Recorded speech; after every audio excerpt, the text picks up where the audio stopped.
New tonight, an Indianapolis couple wakes up in the middle of the night to find an intruder standing in their bedroom. Scary stuff had happened early yesterday morning in the Arlington Commons neighborhood on the southeast side of Indianapolis. Our Nguyen talked with the victim about the terrifying incident. V.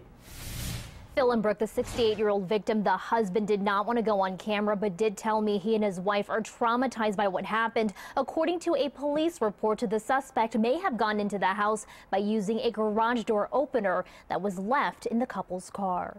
Neighbors believe they may have caught the suspect on surveillance cameras. The video was turned over to police, and they're now investigating to see if this man seen walking in the Arlington Commons neighborhood may be the suspect.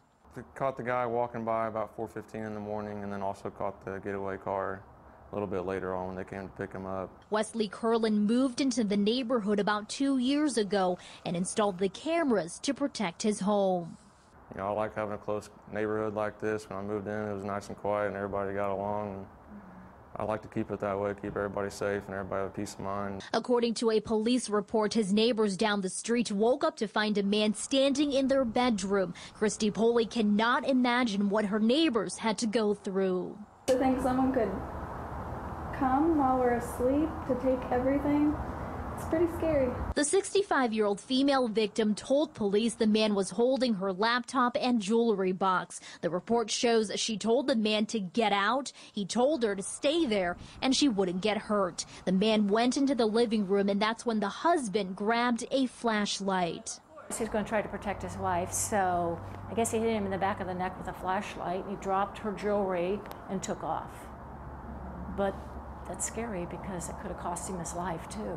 The victims described the suspect as a thin white man in his late 30s, about 5'7", with short brown hair. He was last seen wearing a gray hoodie, jeans, and possibly glasses.